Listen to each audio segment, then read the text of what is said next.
I would like to talk to you about business. The thing that everyone on Shark Tank thinks they have a great idea for, even this guy. Our cakes are made of foam. And they're rentals. Wait, so I can neither have my cake nor eat it too? I am in. Here is $1 million. Small start-up businesses like that hold a special place in America's heart, and politicians from across the political spectrum love to talk about how important they are.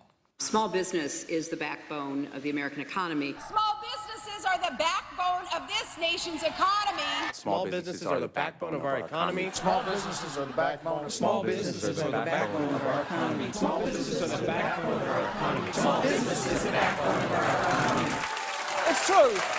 Small businesses are the backbone of our economy.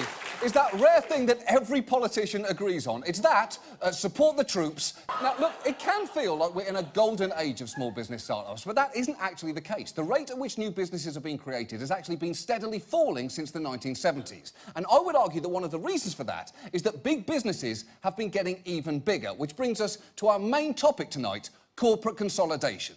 Recent years have seen record highs for mergers and acquisitions, as you would know if you've ever watched the thrilled reactions they get on business news. M&A has been hot, continues to be hot. An exciting year for M&A. A few blockbuster deals being announced. They call it Merger Monday on Wall Street. Is shaping up to be another Merger Monday. They don't call it Merger Monday for nothing. Media mega merger Monday. Merger Monday? At last we have one, and I say...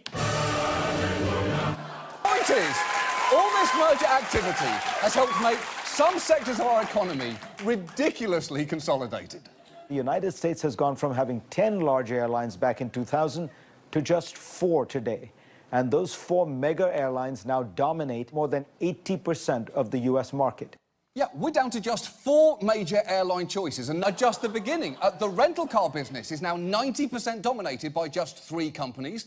The US beer industry is 70% controlled by just 2 companies. The deodorant, which did so little to deodorize your freshman year roommate, that's now owned by Colgate-Palmolive. And then there is Goose Island. Now, their ads feature beardy brewers rubbing hops on their faces.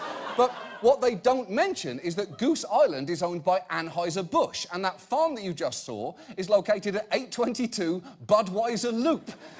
It's about the rapid rate of mergers that even Jim Cramer occasionally finds himself in disbelief at one happening.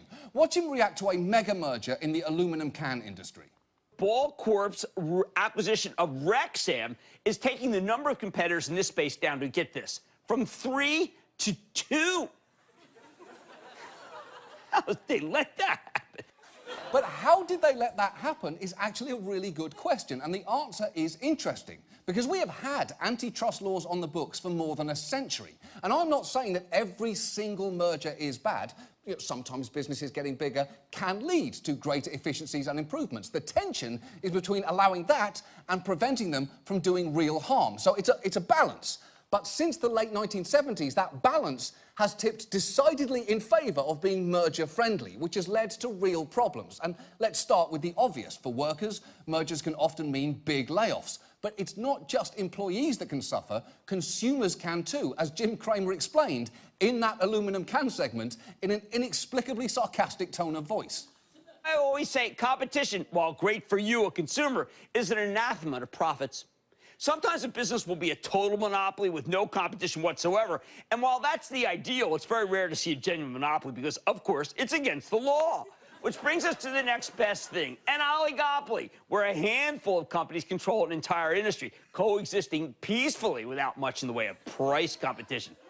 That's a weird tone to use to describe something that's clearly awful. What it can look like when a handful of companies coexist peacefully without much in the way of price competition, just look at airlines. In 2012, one airline executive told an industry conference, consolidation has allowed us to do things like ancillary revenues, which is jargon for all those fees. Now, American was the first major airline to charge you for your first checked bag back in 2008. And back then, people could not believe it. American Airlines will soon charge $15 for the first checked bag. That's on top of a fee of $25 for your second one. $15? Holy cow. I'll have to put my underwear in my pockets. But within months, most major airlines had followed Americans' lead, and it was essentially the industry standard. And it is easy for that to happen when there's only a handful of big players. In fact, since then, they've added and increased bag fees multiple times, often moving in tandem, which is how those fees have gone from generating around $540 million a year a decade ago to $4.2 billion now. And that is infuriating about what you think. And if you don't believe me, remember that awful video that went around earlier this year? The shocking images of a passenger caught in a travel nightmare. A man visibly shaken as he's yanked and then dragged off a United jet by law enforcement, all after refusing to give up his seat. Yeah, that is the most horrifying thing you can possibly see on an airplane. In the wake of that incident, people said it was a PR nightmare and there was talk on Twitter of boycotting United. The problem is, on certain routes, they're the only option. So a boycott is going to be pretty hard to pull off, and that is arguably why their CEO was later able to open his earnings call for that quarter by describing a period in which, I will remind you, a passenger had his teeth knocked out on one of United's planes like this. Welcome to a terrific second quarter, strong financial results, and even more incredible operational results. And as we think about customers, I want to thank them for their continued loyalty and support. We continue to find new and better ways to service them and make them more comfortable on our airline. And you know what? Is it really any wonder that their earnings stayed solid? United is sometimes the only way to get to where you are going. It gets too consolidated.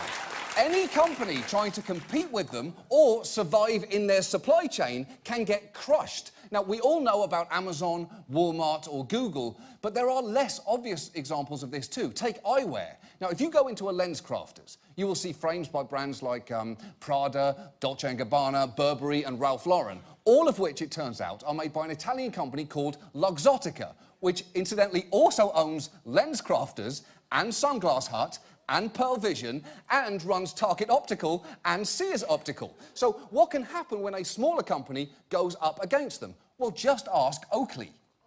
Oakley was a big competitor, and they had a fight with Luxottica, and Luxottica basically said, we're dropping you from our stores. And Oakley... They refused to sell their glasses in their... It was a dispute about pricing, and they dropped Oakley from the stores, and Oakley's stock price collapsed. There were some issues between the two companies in the beginning of the 2000s, but both of them understood that it was better to go along. We merged with Oakley in 2007. You bought so we're Oakley. talking... They tried to compete, and they lost, and then you bought them. I understand your theory, but they understood that life was better together. Ooh. That is the menacing tone of a Bond villain. They understood life was better together, Mr. Bond, no?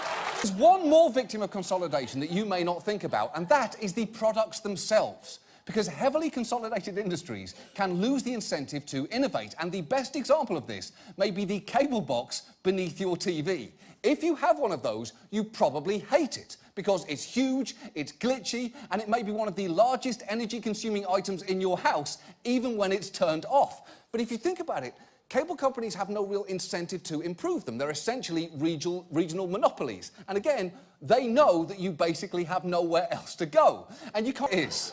We seem to have forgotten how important antitrust is, and are now all being forced to live with the consequences. Because this issue affects almost everything you do. Angry at banks? Well, the industry is dominated by just these four. Frustrated with your health insurance provider? Odds are it's one of these. And if this whole story is infuriating you so much that you are yearning for the sweet escape of death, well, bad luck, because the casket industry is controlled by these three companies. We have laws to prevent the worst effects of consolidation, and it may well be time to more aggressively use them, to impose stricter standards and to empower the FTC and the DOJ's antitrust divisions. And that is something that most people would really get behind, and nearly every politician should.